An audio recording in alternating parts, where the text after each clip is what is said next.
Yo, what's up everybody? It's Connor from Unscripted, back again with another video. In today's video, we have some more CDL roster mania and other news to talk about, and as always, we're doing things off the script. Before we hop into the video, as always, don't forget to leave a like down below if you enjoy.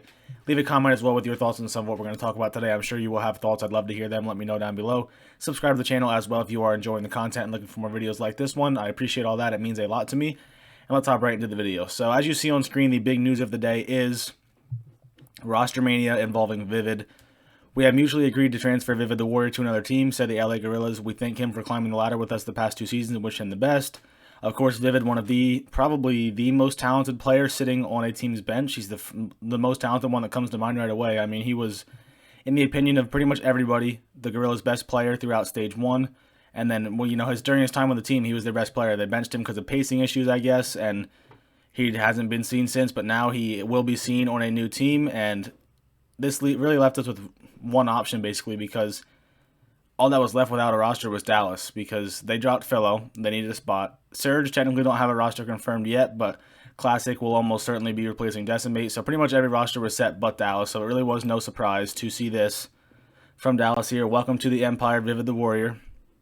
Again, no surprise, and it's just sort of interesting because this move, when you think about it in terms of where they were with Hook, Vivid and Hook are very similar players. So when Dallas talks about Hook's play style being the reason for him being benched by the team, it really doesn't make as much sense, seeing this move, because similar players, fast-paced, run your routes, put your pressure on the opposing team. So I still think there's more to that Hook story we're not hearing. Maybe we'll hear more of it in the future. I don't know. But also when you think about this team's roster composition, this sub-duo of Vivid and Shotzi is very good. When Shotzi is playing well, which he has been doing lately. When Hook was there, Shotzi was struggling. Now Shotzi's playing really well.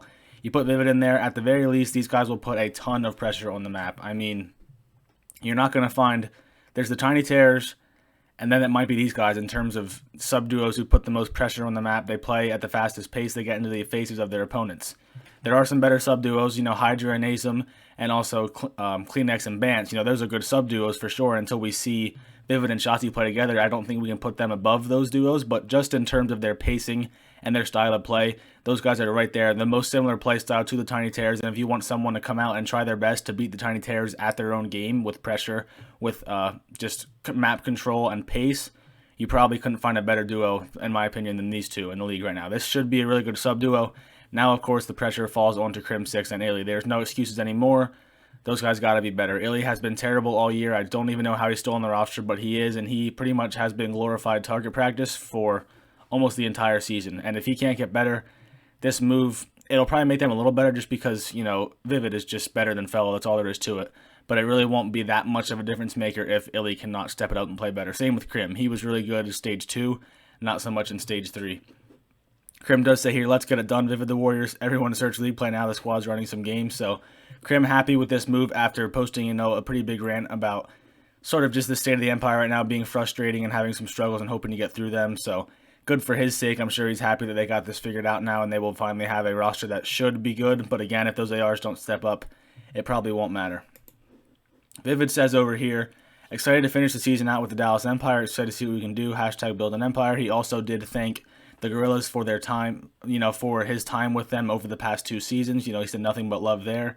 And this move also has me kicking myself because I was literally just, today I wanted to make a Reddit post talking about how I think Vivid and Shotzi could be a really good sub-duo, and I never got around to it, and now it would have looked like I'm a future teller, but I mean, it's not that surprising, There's pretty much one of 2 people, the second one we're going to talk about in a little bit here, but one of 2 people really we thought would be taking this roster spot for them if they went the SMG route. They could have went the AR route and kept Illy on the sub, maybe a Tom Gravity in there or a Slasher or Methods, because that's also something to think about. They have the money, so Vivid's buyout was really big, I'm sure it was at least, sizable. In Seattle, they wanted to get Vivid, but it didn't work out. We never found out why it didn't work out, but I bet part of that was the money. But Dallas, on the other hand, Hastro won't cut corners financially. If he thinks there's a move he can make to make their team better and get them in contention for championships, he'll do it. So I knew that's part of the reason why I thought there was a good chance of this, because I just knew that Hastro, if he would do it, basically. He'd go for it. He has the money. Obviously, they have the money. He thought it makes the team better. He'd do it, and that's what he did. So not a surprise to me.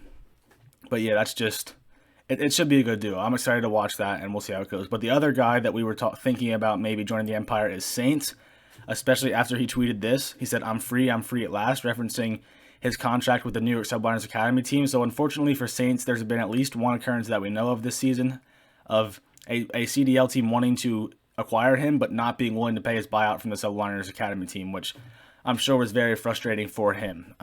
It was Paris, if I'm sure you know by now, but they got Zaptius in place of Classic, but their plan was to get Saints, but they were not willing to pay the $25,000 buyout from the Subliners Academy team in order to get him. So first off, shame on Paris for that. I mean, well worth the investment. But second, also very unfortunate for Saints. You know, these teams should not be holding the amateurs back. If they want to get to the pros, they should let them get in the pros. I mean, it's unfortunate for him for sure, but he's out. I'm assuming he's out of his contract now. And then we see this from Crone.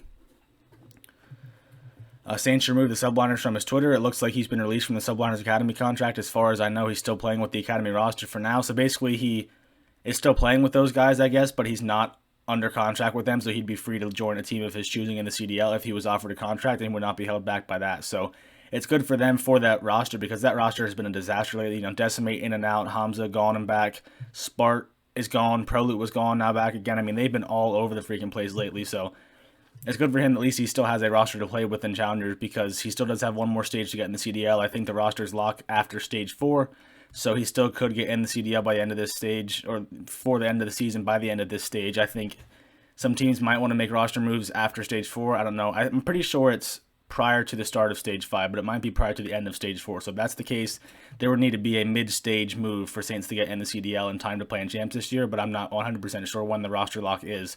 But regardless here, Chrome does mention Paris wanted Saints prior to picking up Zaptius, but he had a buyout, which put them off. Again, shame on them not being willing to pay up a little bit for Saints, but regardless, they didn't, and he is now still stuck in Challengers and hoping to find his way out.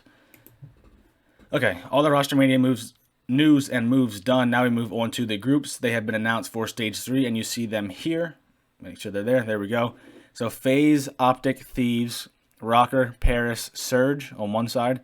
On Group B, New York, Toronto, Dallas, Florida, Gorillas, London. I think these are actually really even teams. The biggest surprise to me was probably London going in that final group of 2. I just think they've been better than that. They were trending towards being a top 8 team in that major, in Major 3. But also they made some roster moves that maybe the pros maybe they don't think they were good roster moves. I think London's going to be made worse by those moves. I don't know. We'll have to see. But also part of it was because the Florida Mutineers coach, Ricky Atura, I always never know how to say his name. I think it's Atura. He sent Paris over instead of London because they've struggled with Paris this year. Paris has like 5 wins and 3 of them are over Florida, I think. So he didn't want anything to do with Paris, so he just sent them away, kept London in his own group, and that's that. But looking at the groups overall, they're pretty solid. I think pretty even top to bottom. I would give Group A the slight edge because I think the Thieves are better than Empire right now, at least until we see otherwise from Empire. I think FaZe is the best team in the game, so of course they have that strength. And also the Rocker with their roster move, I think they'll get a little bit better. They should be, back in that middle tier, can compete for the top 4 or so, depending how Major Maniac does. But I see it. They also do have the Surge and Paris, though, who are probably the 2 bottom teams. So it really does even out. These are 2 very even groups. I'm excited for that. Last stage, the groups were not even. Group B was by far the best. I don't think we'll see that in this stage. I think it will be pretty even and pretty competitive, and we'll see how it goes. And speaking of Paris, they wished Classic a happy birthday today, which I just put this in here because it's funny to me because he's pretty much not on their team anymore. Like, as soon as things are made official, he will be to Seattle and Zaptius will be to Paris, but they still wish him a happy birthday anyway, so good for them. Happy birthday, Classic, and, it'll be Seattle tweeting about him here soon. But that's why I thought this was funny. And finally, we have some issues with Standoff, and I'm not surprised at all by this. I did not think Standoff would be a good hardpoint map. I said that in my video yesterday. And I don't think it is so far. The pros are not really liking it. I know a couple of them have complained about it on Hardpoint. Here's Easy Mac, the Atlanta FaZe analyst. He says Standoff spawns, and you see the emojis. He's not impressed with them whatsoever. Nubsy, Seattle Surge's coach, says bring back Crossroads. I think in a reference to Standoff, basically saying let's get Crossroads back in there instead of Standoff. Which, by the way, I loved Crossroads. I would love to see that map in there. I enjoyed watching that map. I think I enjoy watching it more than some of the maps we see now. I don't think we're going to see it again, but I think I would love to see it. And also I was watching some streams today. Sorry there, I had to swallow. I was watching some streams today, and I didn't like watching Standoff at all. I think we are beyond the point in Call of Duty of mantling and making loud sounds, and it's not 2012 anymore, 2013, whenever Black Ops 2 was, when there was dexterity. You get up the jump up spots fast, and it was just a part of every game. We're kind of beyond that. We've grown, we've developed into a more strategic game, I guess you want to say. The mantling in this game is so loud and also so slow. I was watching Tom Gravity in the garage hill trying to break through the jump up spot on the dumpster, and he just literally, it was like he was so slow getting in the window, he was just dead instantly. That's not viable in competitive Call of Duty, in my opinion. There's more jump up spots over at the Grandma's Hill, and I guess the middle hill has the garden has a jump up spot too as well, where you can get into the top window and watch from there. So a ton of jump up spots does not scream 2021 competitive Call of Duty to me, so I don't know for how much we're going to see this map. I honestly think it might just end up being a search map, which will make me very happy. I am all on board for standoff, search, and destroy. But for Hardpoint, I'm not sure that I see it. I think there's going to be some struggles with this map. I think a lot of people don't like it already, and I don't know how much we're going to see of it. But we'll have to see how it goes. Maybe they'll end up coming around knowing it, liking it a lot, and playing it a lot. But I don't know. That's just how I feel about it, and that sort of seems like that's how they feel too. So that's going to do it for this video. If you enjoyed, don't forget to leave a like down below. Leave a comment as well with your thoughts on the roster move, on standoff, on whatever else you want to talk about, the groups. Let me know. I'd love to hear it.